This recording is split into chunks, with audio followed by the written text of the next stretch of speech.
नमस्कार मित्रांनो, मी पैलवान sir from elevate coaching classes Solapur. आज मी एक नवीन व्हिडिओ घेऊन येतोय मालमत्ता आणि कर्ज। हा व्हिडिओ चालू करण्याच्या आधी मी तुम्हाला सगळ्यांना रिक्वेस्ट करेन की माझा हा चॅनल सबस्क्राईब करा आणि ह्या आधी मी जे 2 व्हिडिओ बनवलेले आहेत, पहिला व्हिडिओ जो बनवलेला how does your brain work, तुमचा मेंदू कसा काम करतो, आणि दुसरा जो आहे पैसे कमवण्याचे एकूण 4 पद्धती 4 क्वाड्रंट्स, ह्याचा एक व्हिडिओ बनवला आहे। तो व्हिडिओ तुम्ही नक्की बघा आणि ज्यांनी माझ्या आधीच्या व्हिडिओना भरपूर लाईक्स दिलेले आहेत त्यांना धन्यवाद। आज आपण पुढचा व्हिडिओ चालू करतोय मालमत्ता आणि कर्ज। आता हा कन्सेप्ट जो आहे तो पुन्हा रॉबर्ट कियोसाकीच्या rich dad and poor dad मध्ये घेतलेला कन्सेप्ट आहे। तर त्यांनी सांगितलेले आहे जे काही कॉमन पीपल्स असतील, पुअर पीपल असतील, मिडल क्लास पीपल असतील किंवा रिच पीपल असतील, ह्या सगळ्यांचा जो काही उत्पन्न आहे हे 4 रकान्यामध्ये आहे किंवा हे 4 रकाने डिफाईन करतात की तुम्ही पैसा कसे कमवता किंवा तुम्ही श्रीमंत होणार आहात किंवा तुम्ही कर्जामध्ये जाणार आहात। हे 4 रकाने आपल्याला सांगतात। तर हे 4 रकाने कोणते आहेत आपण बघूया। जो पहिला रकाना आहे तो आहे उत्पन्न।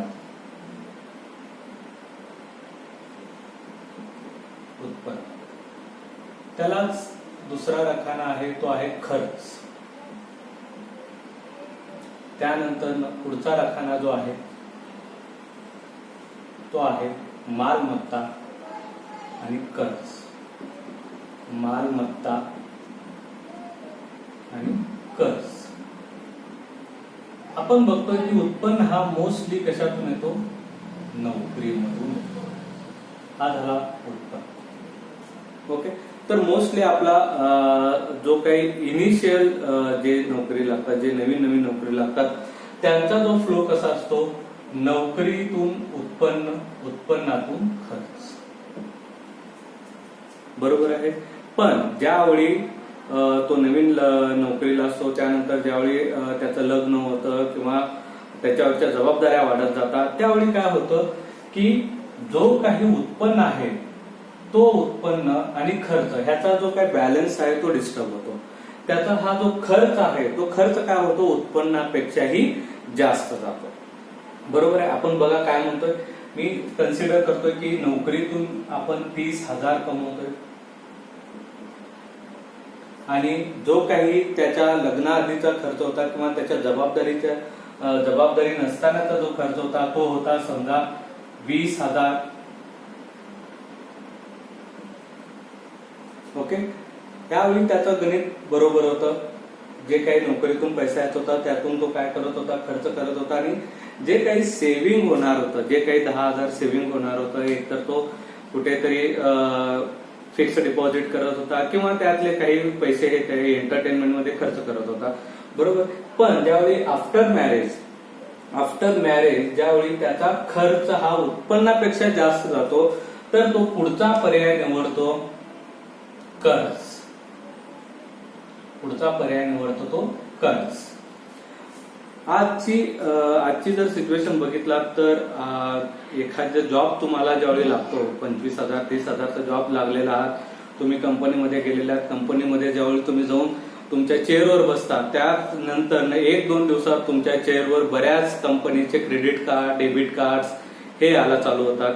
बऱ्याच फायनान्स कंपनीचे EMI, 0 पेमेंट EMI हे स्टार्ट होतात आणि इथेच आपलं गणित बिघडायला चालू होतं। तर काय होतं की ज्यावेळी नवीन असतो, प्रत्येकानं वाटतं की मी जॉब लागलेलं आहे हे दाखवण्यासाठी माझ्याकडे 2 व्हीलर पाहिजे, माझ्याकडे चांगला 50-60 मोबाईल पाहिजे।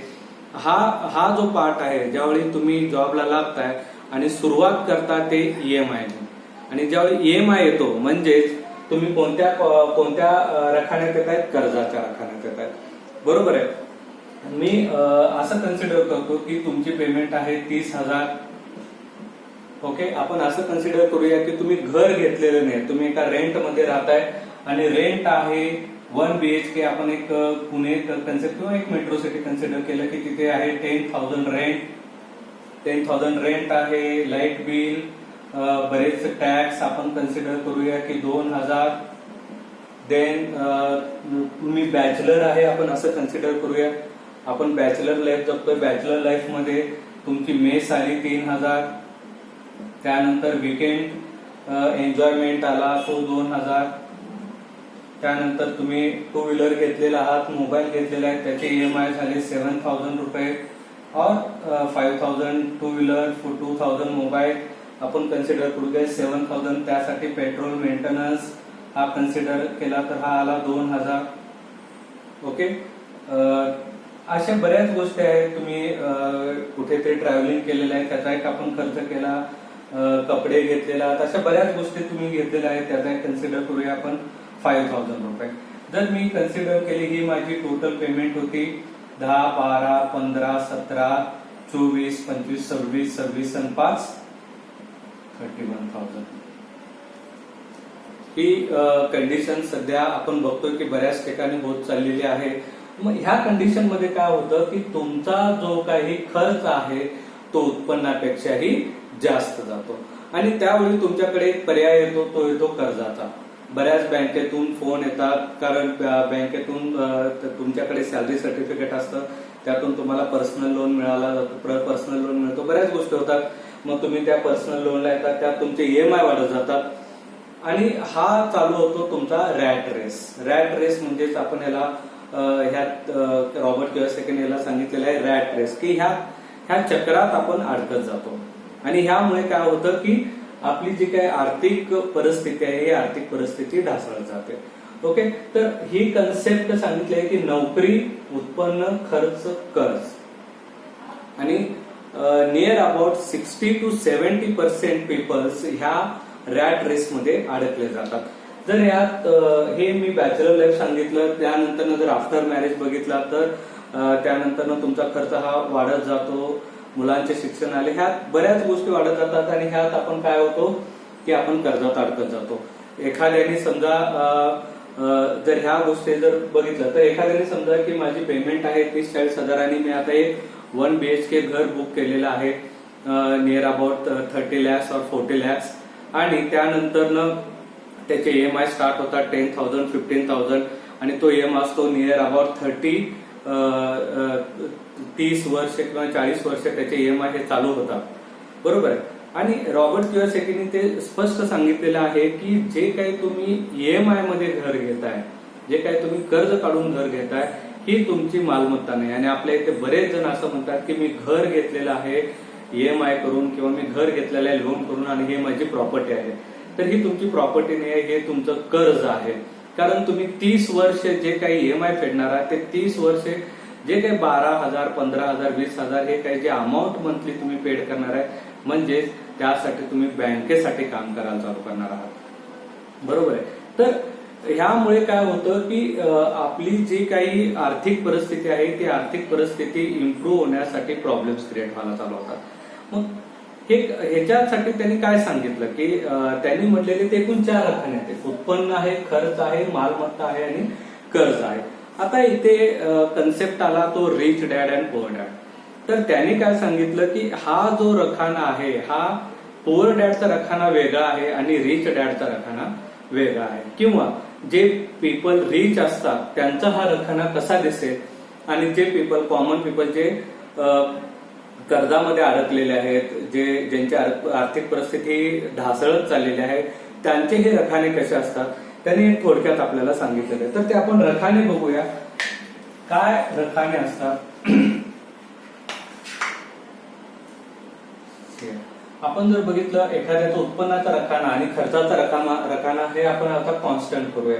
जर तुम्ही रिच पीपलचा रखाना बघितला तर हा खर्चाचा रखाना ते काय करतात, कमी करतात. खर्चाचा रखाना कमी झाला, ओके. आणि आता जे काही उत्पन्न येतं, तुमचा खर्चाचा रकाना कमी झाला म्हणजे तुम्ही तुमचे पर्सनल जे काय बरेच जे काही जे अनवॉन्टेड जे काही तुमचे एक्सपेंडिचर आहे ते कमी केलात आणि त्याचा जो पैसा आहे ते तुम्ही कुठं गुंतवलेला आहात, मालमत्तामध्ये गुंतवलात. आता मालमत्ता ही कन्सेप्ट काय आहे. रिच पीपल म्हणजे श्रीमंत लोकांचा जो रखाना आहे तो रखाना मी तुम्हाला सांगतोय. त्यांच्या नोकरी म्हणजे त्यांचे बरेच बिझनेस असतात, पण आपण हे कन्सिडर करूया की उत्पन्न आहे, त्यातून उत्पन्न आलेला खर्चाचा रकाना कमी झालेला आहे खर्चाचा रक्कम कमी झाल्यानंतर त्यातला जो पैसा आहे तो मालमत्तामध्ये गुंतवतात आणि त्यांचा कर्जाचा रकाना हा ऑटोमॅटिक कमी होतो, कारण खर्चच कमी झाला तर ऑटोमॅटिक कर्ज कमी होणार आहे. आता हे मालमत्ता काय आहे? मालमत्तामध्ये ते पॅसिव्ह इन्कम जनरेट करायला बघतात. ज्यांची स्थावर मालमत्ता आहे किंवा जे शेअर मार्केटमध्ये पैसा गुंतवतात किंवा बरेच गव्हर्नमेंट बॉन्ड्समध्ये पैसे गुंतवतात, म्युच्युअल फंडमध्ये पैसे गुंतवतात की ज्याच्यातून त्यांना इन्कम स्टार्ट होतो. ओके, आणि तो आलेला इन्कम, फॉर एक्झाम्पल मी असं कन्सिडर करतो की त्यांची एक स्थावर मालमत्ता आहे आणि तिथे त्यांनी त्यांचे काही रूम्स आहेत किंवा त्यांचे काही गाड्या आहेत, त्या गाड्यातून ते पैसा येत चाललेला आहे, त्याला आपण पॅसिव्ह इन्कम म्हणतो. बरोबर आहे. बरेच जण रॉयल्टी घेतात, बरेच जण काही नेटवर्किंग बिझनेस करतात किंवा साईड बिझनेस करतात की ज्याच्यातून त्यांनी काय करतात, त्यांची मालमत्ता हे खरेदी करायला चालू करतात की ज्याच्यातून मला पैसा मिळेल. आणि ह्या पैशातून काय केलं जातं की हळूहळू त्या मालमत्त्यातून जे काय पैसा येतो त्या मालमत्त्यातून आलेला पैसा हा त्यांचा उत्पन्न होतो आणि त्यातून त्यांचा खर्च हा खर्च करायला ते चालू करतात. म्हणजे जेवढा तुमचा मालमत्ताचा रखाना मोठा होत जाईल, म्हणजे तुम्ही बराच पैसा तुम्ही प्रॉपर शेअर मार्केटमध्ये गुंतवला आहात किंवा बराच पैसा तुम्ही म्युच्युअल फंडमध्ये गुंतवलेला आहे, बराच पैसा तुम्ही गव्हर्नमेंट बॉन्ड्समध्ये तुम्ही गुंतवलेला आहात, बराच पैसा तुम्ही काही प्रॉपर्टी खरेदी केलेला आहात. हे कसं आहे, जसं जसं तुम्ही तुमचा खर्च कमी करताल आणि उत्पन्नाचं जी बाजू तुम्ही जे काय अनइव्हन थिंग्स खरेदी करण्यापेक्षा तुम्ही हाच पैसा जर मालमत्ता खरेदी करण्यात जर गुंतवला तर त्यातून येणारा इन्कम हा काय होतो, तुमच्या उत्पन्नामध्ये आहे आणि ऑटोमॅटिक तुमचा काय होत जातो की मालमत्ताचा रकाना जसजसा वाढत जाईल. आता ही जी आहे ती ग्रॅज्युअली प्रोसेस आहे. बऱ्याच कालांतराने ही प्रोसेस ही मोठी होत जात असते. पण त्याच्यात सगळ्यात महत्वाचं आहे की कर्जाचा रकाना हा कमी होत जातो. कर्जाचा रकाना जसा कमी होईल तसा मालमत्ताचा रकाना वाढत जाईल. मालमत्ताचा रकाना वाढला की तुमचं उत्पन्न ऑटोमॅटिक काय होईल, आधीचं येणारं उत्पन्न प्लस मालमत्तातून येणारं उत्पन्न, त्यामुळे तुमचा खर्च जे आहे ते खर्च कमी होतं आणि ज्यावेळी उत्पन्न तुमचा डबल होईल आणि त्या उत्पन्नातून तुम्ही तुमचं एंटरटेनमेंट स्टार्ट करू शकता. बरोबर. तर ह्या गोष्टी त्यांनी सांगितलेल्या आहे की हे आहे श्रीमंत लोकांचा जो काय रखाना त्यांनी सांगितलेला आहे की श्रीमंत लोकांचा जो काय रखाना असतो त्यात मालमत्ता हे वाढलं पाहिजे. बरोबर आहे. म्हणजे ज्यावेळी तुम्हाला ज्यावेळी पेमेंट चालू होतं, ज्यावेळी तुम्हाला नोकरीतून उत्पन्न चालू होतं, तर सगळ्यात आधी हा विचार केला पाहिजे की ह्या पैशाची गुंतवणूक मी कशी केली पाहिजे. माझे जर प्रायमरी नीड्स जर कंप्लीट झाल्यानंतर ह्या पैशाचा उपयोग मी कसा केला पाहिजे किंवा हा पैसा मी कसा वाढवला पाहिजे. ओके, तर ह्यात मी म्युच्युअल फंडमध्ये इन्व्हेस्ट केलं पाहिजे का, ह्याच्यात मी शेअर मार्केटमध्ये. आता बऱ्याच जणांना वाटतं की शेअर मार्केट हे खूप रिस्की आहे. आता याच्यावरचा एक मी व्हिडिओ नक्कीच पुढे घेऊन येणार आहे, कारण शेअर मार्केट हा रिस्की कन्सेप्ट नाही. पण जर तुमची तिथे लालच जास्त असेल तर 100% हे रिस्की आहे. पण लॉंग टर्म इन्व्हेस्टमेंटसाठी शेअर मार्केट हे खूप चांगला कन्सेप्ट आहे. नक्की तुम्ही त्याचा अभ्यास करा आणि त्यात तुम्ही पैसे गुंतवायला चालू करा. त्यानंतर बरेच जण जे काही त्यांच्याकडचे नॉलेज आहे त्या नॉलेजची पेटेंट करून त्यातूनही पैसा कमवला जातो.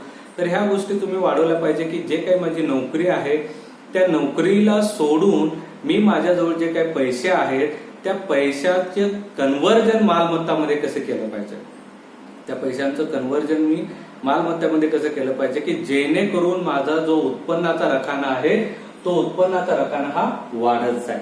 ओके, आणि त्यानंतर जो काही पैसा मला वाढलेला पैसा असेल त्यातून मी माझे अदर जे काही एंटरटेनमेंट रिलेटेड जे काही एक्सपेंडिचर असेल ते मी करायला चालू करेन. मला घर घ्यायचं असेल तर मी ते घ्यायला चालू करेन. म्हणजे जो माझा खर्च आणि उत्पन्न आहे हा खर्चचा रकाना हा कधीही कमी असला पाहिजे उत्पन्नाच्या रकाना आणि तेव्हाच आपण कर्ज घेणं हे टाळू शकतो.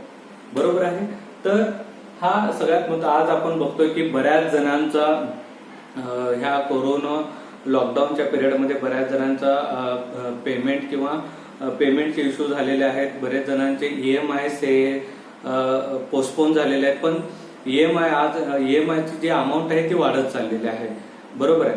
आणि त्यामुळे काय झालेलं आहे की पूर्ण आर्थिक परिस्थिती कोलॅप्स होत चाललेली आहे. म्हणून हा कन्सेप्ट आपण बघितला पाहिजे की इथून पुढे जर आपल्याला याच्यात काही चेंज करता येईल का, आपल्या रखान्यामध्ये काही चेंज करता येईल का. प्रत्येकाने हा रखाना बघा, उत्पन्नाचा रखाना, आपला उत्पन्नाचा रखाना कसा आहे तो आपण बघितला पाहिजे. आपला खर्च तुम्ही नोट डाऊन केलं पाहिजे की आपले खर्च जे खर्च आहे ते खर्च आणि उत्पन्नाचा रखाना यांचा बॅलन्स होतोय का, काही इनबॅलन्स झालेला आहे आणि त्यामुळे आपण कर्ज घेतलेला आहे का, त्या कर्जातून आता आपल्याला जर बाहेर पडायचं असेल तर आपल्याला काय केलं पाहिजे, मालमत्तामध्ये गुंतवणूक वाढवली पाहिजे, त्याचा जो रकाना आहे तो मोठा केला पाहिजे. मालमत्तेचा रकाना हा जसजसा मोठा होईल तसतसा आपला हा कर्जाचा रकानाही कमी होईल, खर्च आणि उत्पन्नाचा रकाना वाढेल. त्यामुळे आपण जे काही खर्च करणार आहे, जे एक्सपेंडिचर करणार आहे त्यात आपल्याला कोणतेही प्रॉब्लेम येणार नाहीत. हे आहे श्रीमंत लोकांचा जो आहे रखाना आहे तो आपण इथं बघितलेला आहे. दुसरं आहे जे काही आर्थिक अडचणीत सापडलेले आहेत त्यांचं जर बघितलं तर हा आहे उत्पन्नाचा रखाना आणि याचा खर्चाचा रकाना हा उत्पन्नाच्या रकानापेक्षाही मोठा असतो. मालमत्ताचा रकाना हा कमी असतो